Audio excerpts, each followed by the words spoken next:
Welcome, everyone, to the Real Whovians cast. I am your host, Matrixlord212, and I'm with Phillip. What's up, Phillip? How are you, sir? I'm all right, thank you. I'm doing good. All right, so we were talking a little bit about the other cast, all these news that's coming out about the episode count going down to 10 episodes at an hour each. And really, I got your input a little bit, but I would like to explore that more. What do you think of all the stuff that was said in these news articles, if they're real or not? Are you excited to have a shorter season, or does it bother you? It's because of, I mean, let's put it this way. A 12-episode run plus Christmas special, that can, to some actors or actresses, can be a grueling schedule. And I think it's scale it down so you don't get burnt out actors and actresses.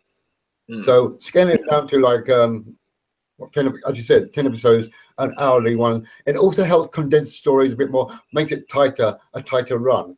I know earlier people were saying about fillers, and I'm a bit on that. You can't really afford to have fillers if you're going to have a 10 episode run. Yes, that's true.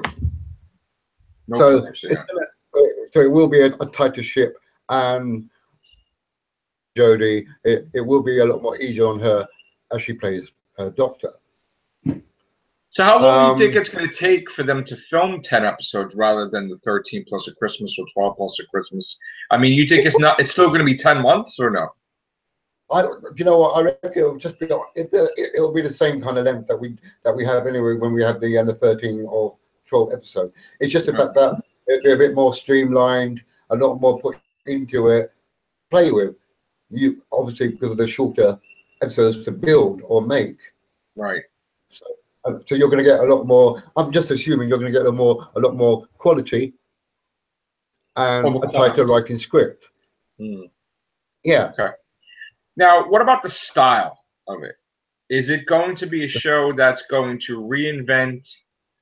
Like, is it going to be like sort of like a reboot where, you know, they have to reach out to a whole new audience, that they're going to go in different directions, or are they going to try to keep with the formula? Are they going to, like, because I was having this impression that they were going to try to not go too sci-fi, like kind of ease us into it rather than just jump into space with the TARDIS, be locally on Earth. I mean, what do you think is going to happen?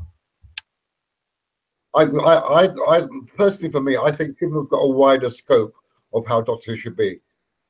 He was one of us, a teenage fan of it, so he used to watch a classic too. He knows how diversify Doctor Who can be when it was a classic. Whereas now it's kind of like it has been kind of like stuck in its kind of rut. So you need to kind of now switch it up to a point where it brings in new viewers and it brings in the old people or the old fans or the present fans and say, oh, this is fresh and new.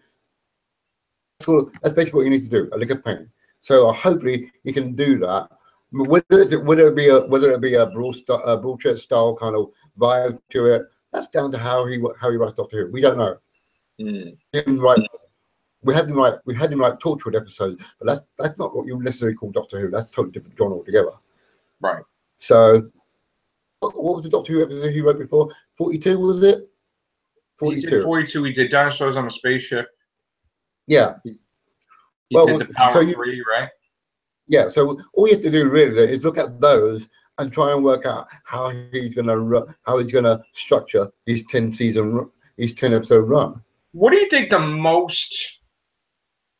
the biggest change that could possibly happen to Doctor Who that would force it to go into a direction it's never been before? Like, what could they possibly do to the show?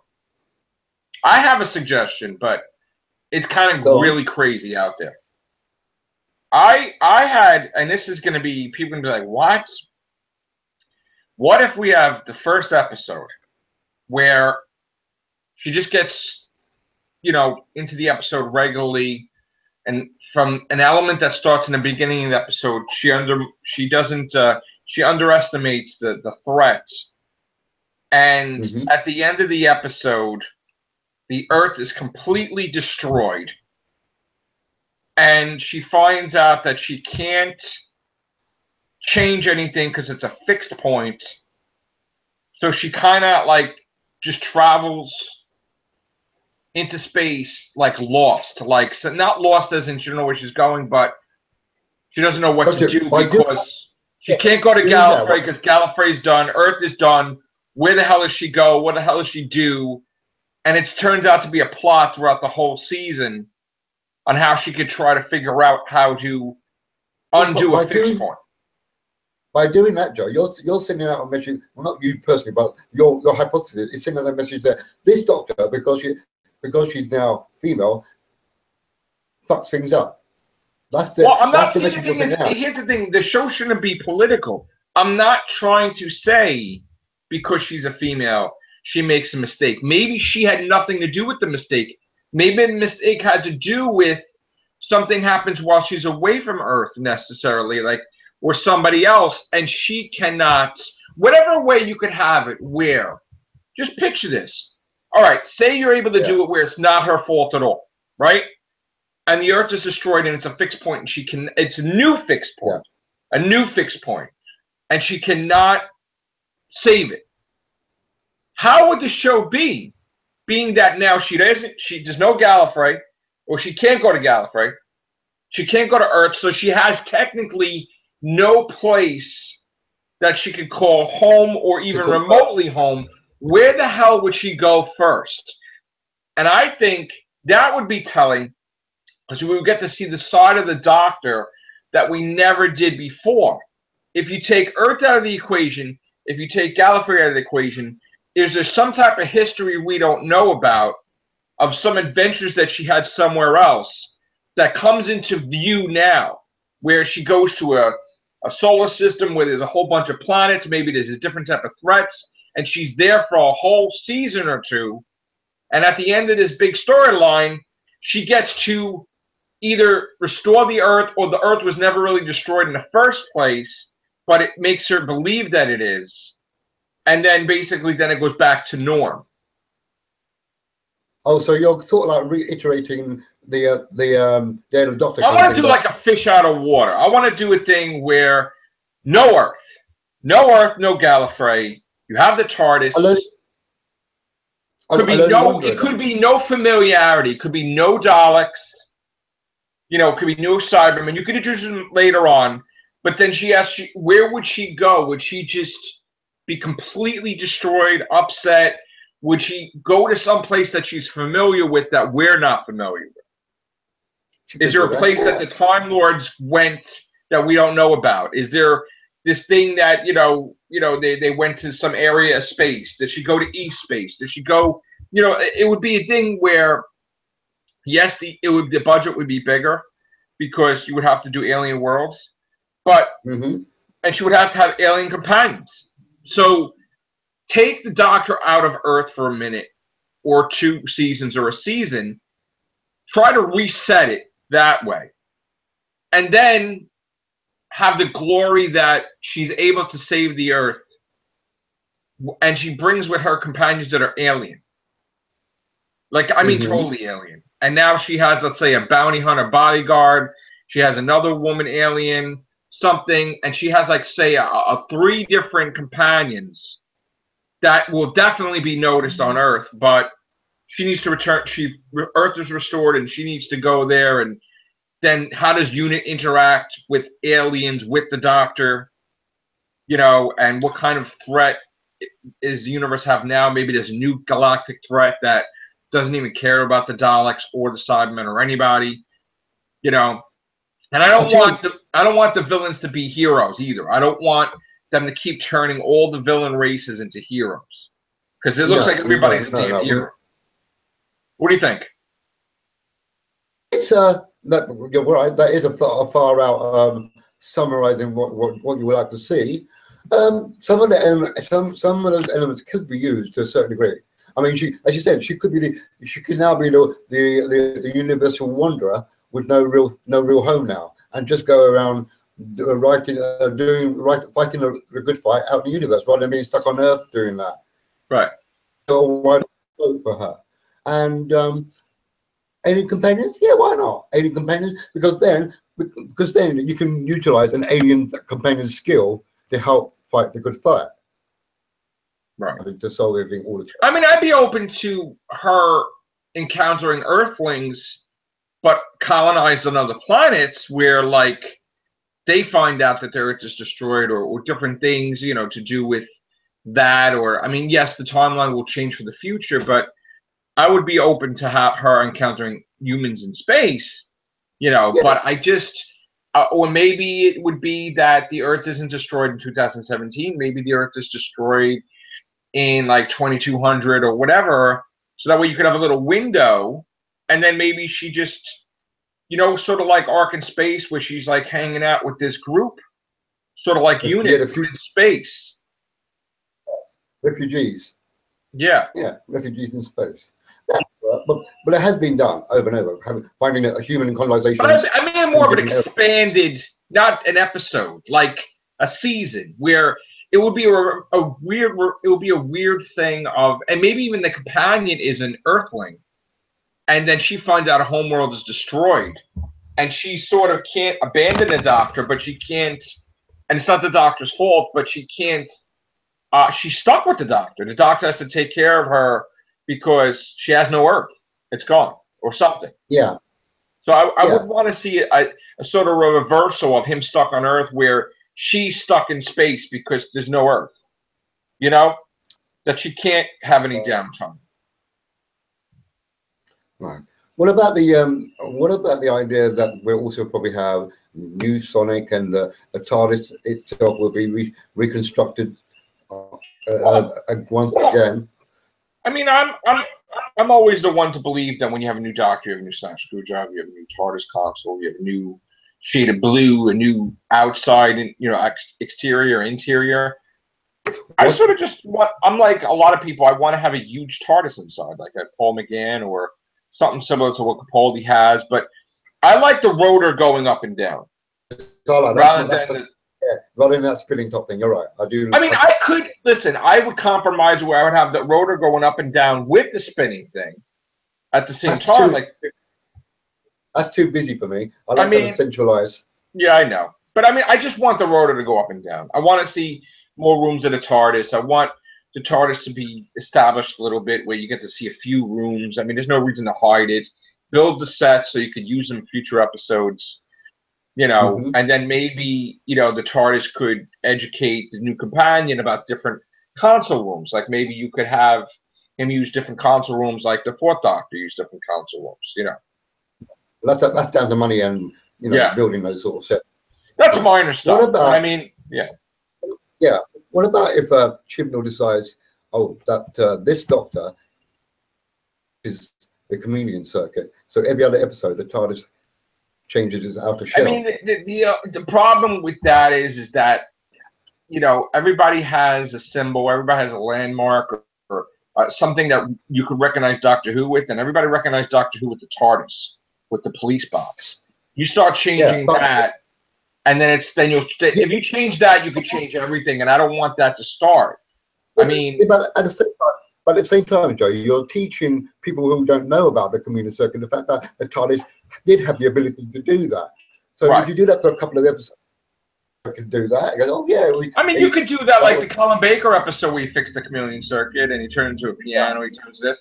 But I don't want it to do, like, I don't want people to dwell on it overall that's going to be fixed. You know, I mean, that's, maybe you could do, you know, the Doctor's changed the TARDIS over time, where before it didn't even have any defenses. And then after a while, even Captain Jack helped him with a force field and different things. After a while, the TARDIS needed defenses, because if it didn't, with all the threats that he encounters and defeats, TARDIS would be completely destroyed. You know, I mean, the Daleks many a time have adapted their technology to get in there, or beam them out of the TARDIS, or like control the TARDIS, or whatever. I want to treat the TARDIS as a machine that's so advanced in technology that not even the Daleks could do that, because it just has that wonder that as advanced as these races are, nobody has come close to that. So I see the TARDIS as like an iPhone that can be upgraded with an app. You know, just because it's an old TARDIS doesn't mean anything. You could take the oldest car there is and put all brand new parts in it, and it's a new car. You know? So, like, I would want the TARDIS to be like that, adaptable, you know, and upgraded, where it can even do new features, you know. Well, I mean, that's a point. I mean, we know that the TARDIS interior has different themes to it. So, what kind of theme would you want to see for Jodie's Doctor? Well, I mean, I want them to establish like they did in the original series. They have like a food machine that kind of like replicates all the food in there. They don't need to really go out and eat. You know, they have like a wardrobe. The TARDIS basically does all this for them. So, you know, establish a thing where you show what the TARDIS does. I mean, they kind of hinted at it in Journey to the Center of the TARDIS there, that it's a machine that makes machines. So, you know, if you alluded to that, why don't you show it do different things? You know, maybe we could see the doctor's room. Maybe, you know, it could be a different room unlike anybody else's where it just fluctuates and changes. You know, I mean, maybe the doctor does have, obviously the doctor would have to have a bed because he had a bed in the barn we've seen clips and different things in there. So obviously he does have a bed. Now, could we explain the episodes more? Sure, we should. We shouldn't be left with any plot holes, period. Like, well, with the hour-long extension to a new season, then I wouldn't want the hour-long extension to be dialogue with the companion and him. I would want it to be toward the story, and it doesn't end when you think it's going to end. It doesn't end in 44 minutes and 35 seconds or 45 minutes. It ends on 54 minutes, and then you have 6 minutes maybe of, you know, the companion thing, or maybe, you know, you have that in the beginning of the episode more, and then you have the action towards the end. Or you have probably those couple of minutes of you think that the threat has been bad, right. And you got to say, "I'll be back, Doctor." What? You know, kind of watch your back. I sort of want a midnight type scenario where the Doctor was defeated, and it was luck that, you know, somebody helped him out that ordinarily probably wouldn't help him out, and just, you know, he's actually petrified. He was actually petrified and afraid.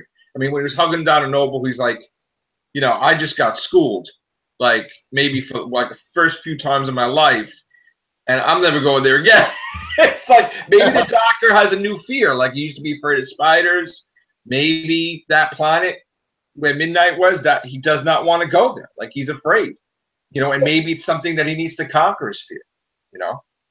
Maybe we need to reestablish the Jaggeroth and do a storyline with the Jaggeroth, and, you know, we could also do it with Sutekh, where, you know, maybe those two warring factions, like the Jaggeroth imprison Sutekh, and that's one of the reasons why, you know, sorry, my phone's beeping away. But yeah, I mean, I would want to bring, you know, the Jaggeroth back. That would be good, you know, but maybe them before their war and their thing, and, you know, because supposedly they were around before the Earth even had life on it. So there was a whole thing going on. So way in the past. So let's see some adventures there where the Earth before the Earth was even a thought. Like, let's see these races that you don't even see now. Like, they don't appear anymore. They're dead or whatever. True, that's true. You know, it depends also, because you also have to take into account what kind of Doctor Jodie's going to be. Because you have to see how she's going to play herself out, to see whether she works against alien threats or even enemies of any sort. Right. Also depends on the companion she has taken along as well. So we don't know nothing about what kind of companion she's having on her journey. I would like to see her interact with Kate Stewart, only because the Doctor's a female now and Kate's a female. And how would she be the same with Kate, or would she be like more tough with Kate, or something, or like what would happen? She would have to be a bit more tougher, because she's got to show that just because she's now in a different form of body, she's no brush off. She's got to show that she means business. She's not taking. That's why I said she should encounter Davros in episode 1, flat out. Don't even waste time. Pop in there, takes care of business, out. I do think fans would be so distracted. Yeah. Fans would be because the fans' mouths would not even be able to dwell on her as the Doctor. It would be like, oh my God, there's Davros. Oh my God, there's a new Dalek. Oh my God, there's this. And you'd be too busy to even like see any of that stuff. Like maybe in the beginning, she would, you know, land on Earth. Maybe you could have Captain Jack for the first 10 minutes, and he helps her to adjust, and then she has a companion. That would be something to see. Captain Jack would be like, "Whoa, you've really gone way out of your way to." Yeah, exactly. I would love to see that interaction, or even Martha Jones. Like, here's the thing: forget about the rules. You don't have to have. Like, you could just do whatever you want. You could have Captain Jack appear in 5-10 minutes in the beginning, and then go away and do something else.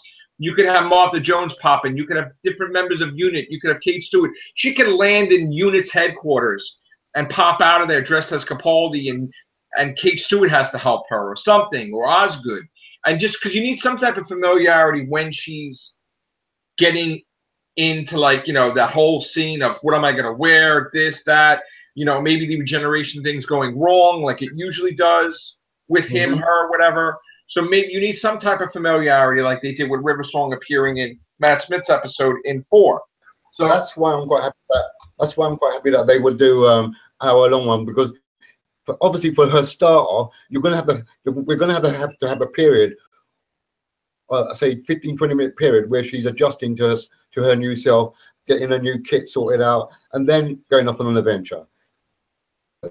Chuck her straight into an adventure without watching her new self. Right.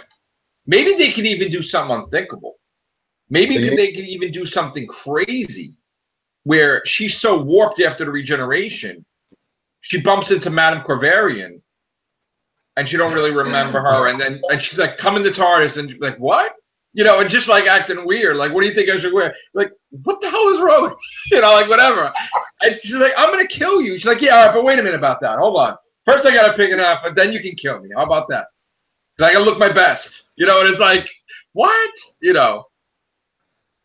Because the doctor always had this thing about him that, like, if you watch Class, these friggin' Shadow Kings are killing people like left and right. The doctor comes in the room and everybody stops in awe. The kids are listening. The Shadow King's listening. The Shadow people ain't doing crap, and they're just like, you know, and it's like, that's the friggin' doctor, yo. You know, it's like, oh shit. So like, just out of amazement, like, he doesn't give a shit. She don't give a shit. He bumps into Madame Corvarian. It's like, I don't have time for you right now. So just like the doctor that time. He's into the Dalek. He has like the coffee. He's like, listen, no, not ready for that. Like, what? I don't have time for you to kill me. I'm saving you, right? It's like, we can talk about this later. It's like, oh, because he really didn't give a crap. So we need that. We need, like, her doctor to be like Tom Baker in a way where the universe could be ending, and that's not the biggest thing. The biggest thing is that she can't find her hat, or she can't find the coat rack or something. Like, where the coat rack moved, what part of the TARDIS is that in, or something. Like, we need at least stuff like that, because he's alien. She's alien. So yeah, but we have to be careful not to dumb her down too much. We're not going to dumb her down, period. That's the whole point. She should be talking like David Tennant and Tom Baker.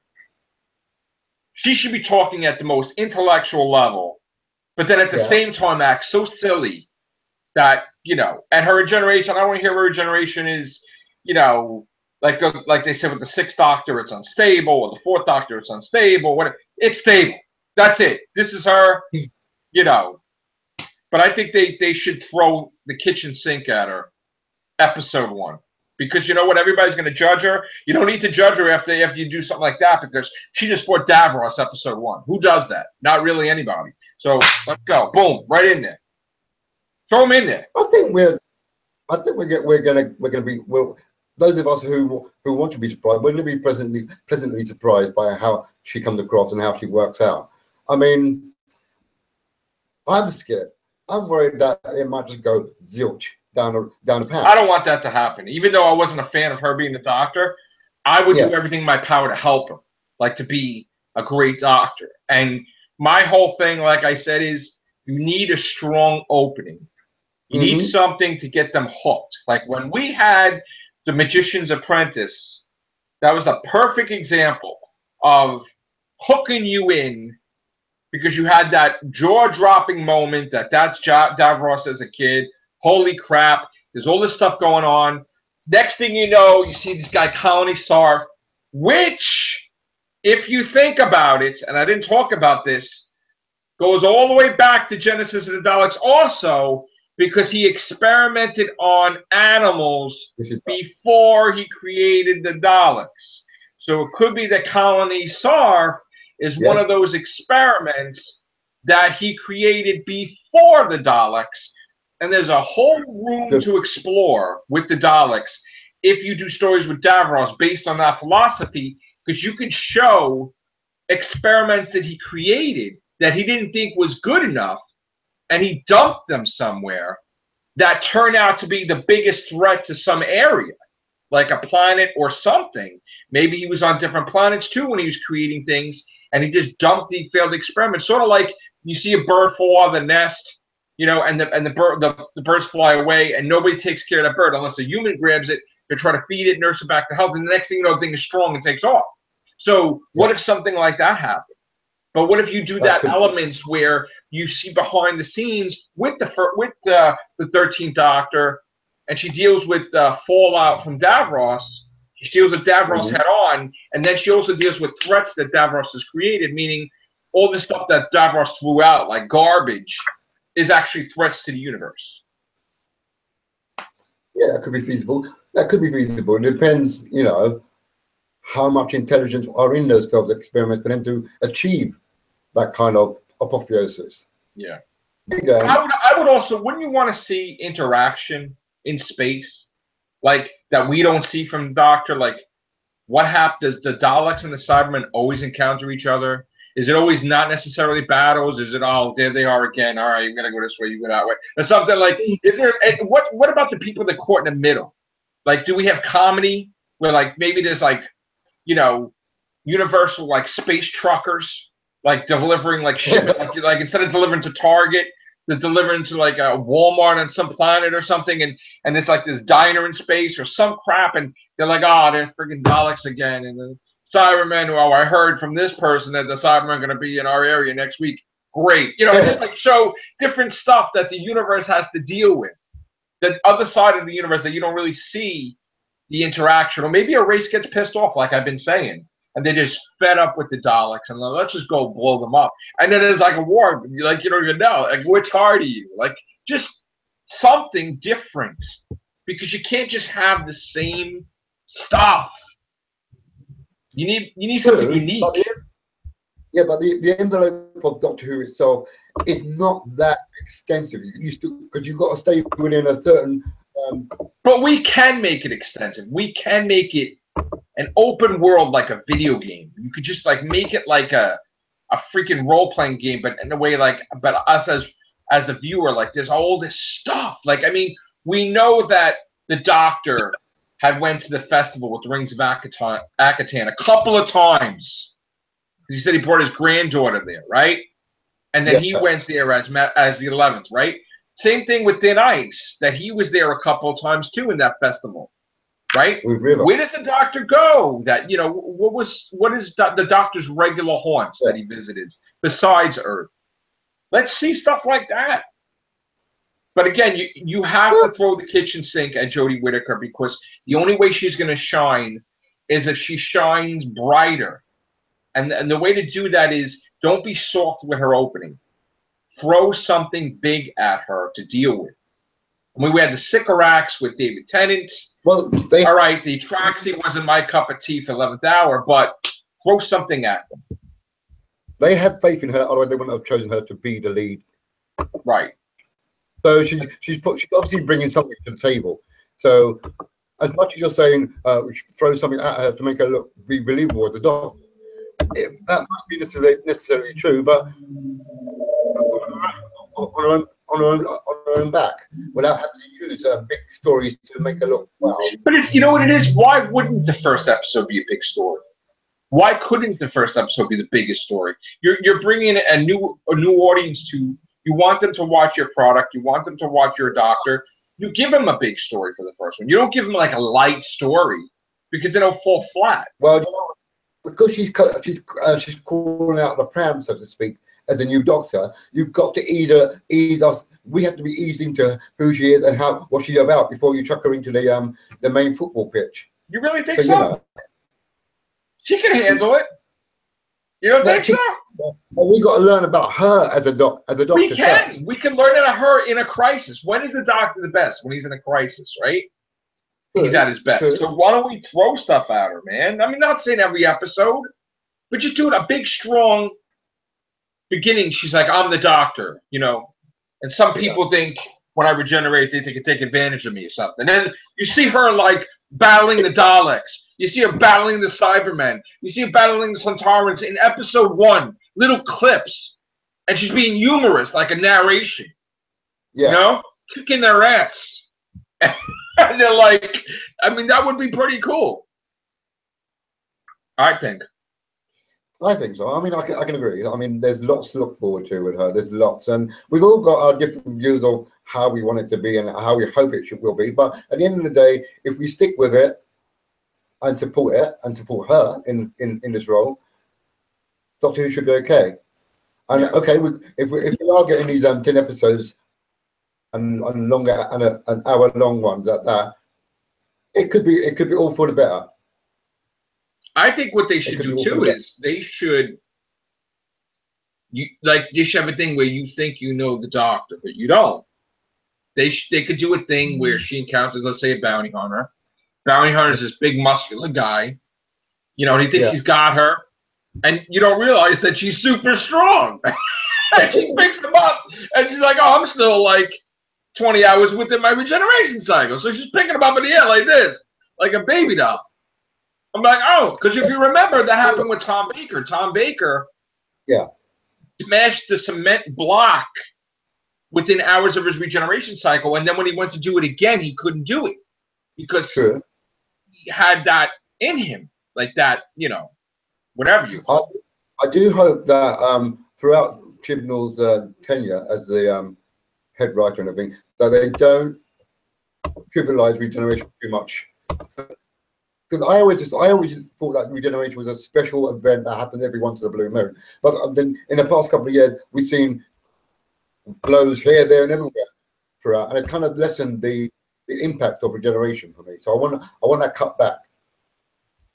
Once we had, I mean, we don't need to get busy with the regeneration stuff. We don't need to get busy with how many regenerations she has, or you know, any of that stuff. I wouldn't even talk about that. I wouldn't even go crazy with Gallifreyan lore, like Moffat tried to change everything. Just don't even, you know. No. Because it's weird how 1 minute nobody knows about the Time Lords. Then during the Time War, everybody knows what the Time Lords are, and they're afraid of them. Now the universe is like, oh, they don't know what the Time Lords are again. It's like weird.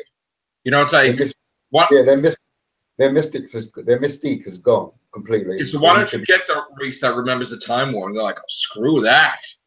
We don't want you at our house. Like, you know, get the hell out. It's like, you know. Unless, of course, the Time War is something that is meant to be forgotten or erased from people's minds with both factions. It's just like stuff is fixed. What about an outfit for Jodie as a doctor? What would you like to see her don? You know what? I don't really mind what she wears. I'm more interested in her personality. Because her personality is I understand that, but you know how some doctors are iconic. Because if you put a doctor in a silhouette, you'd know exactly which doctor that is. So I could see her doing a variation of different doctors. I could see her dressed eloquently, but yet maybe have like a white female scarf a little bit one episode, or a hat another episode, or you know, jelly babies, whatever. I mean, like, you know, just do the little nods here and there. But she has her own unique thing that she brings to the table, like her own signature. Her own signature. Right. That works, and it's got to be practical as well. Practical. You can't have her running around in. It's got to be original. She's got to be doing something that's original that no doctor done before, and it's like, oh, okay, you know. And that's the exciting thing. That's the exciting thing. We don't know what we're getting, and that's the exciting thing about it. We're all going to look at it with fresh eyes, and those people that say I ain't going to watch it because it's a female doctor, people will watch it. You know that. You know that's going to happen. You know how they made a storyline, and everybody thought this was going to be a big deal, that something's going to happen in the future where the Doctor needs to make the sonic screwdriver red settings. And remember how, like, when it actually happened, it was absolutely nothing. It was just, here it is, River, here's red settings. But meanwhile, his sonic screwdriver doesn't have any different settings. His sonic screwdriver doesn't have, you know, maybe she's the Doctor that after everything she went through, she's more prepared than all of them. Like, she puts stuff with the TARDIS and creates new things and does stuff that, you know, maybe she's worried about backup plans. Yeah. Maybe she's worried about, you know. She's gonna have to be on. She's gonna have to be more on the ball than her previous selves anyway, for obvious reasons. So you know, yeah, she will be more. I can see her wearing like glasses, like specs. I can see her, you know, trying to be like educational to the companion, but then get mad at them, like if, you know, the different things, or forgetting that maybe that planet doesn't have oxygen. Like, oh yeah, I'm sorry. It's like, you know, just like the Tom Bacon at time. It's like, oh yeah, try not to breathe, or oh well, maybe you can breathe a little bit. It's like, you know, in the arc, whatever. So the most important thing I think about Jodie Foster is that we got to warm to her very quickly, and she's got to convince us that, yeah, I got this. Right. That's what you need. Yeah. I still say we're going to see Missy in the Christmas special. That's what I say. I say that she's going to be in her. She's going to be in Capaldi's subconsciousness. There's going to be a message put in that head, or something. Still, maybe. I think Missy's done and dusted, to be honest. I mean, like, there's something about that hand exchange. I don't know what it is. I don't know what was put in there or what, but there's something in there. No, that was just a sign of her. That was just a callback to like Logopolis and the Master together. Then I don't think so.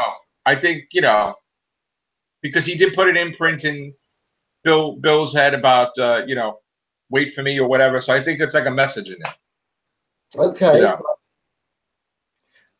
Yeah, but we have a habit of looking too deep into things. But you might be right, you might be wrong. But I mean, that would be hysterical if she puts it in there, like right as he's about to regenerate, turn into a woman. It's like, oh my God, yeah.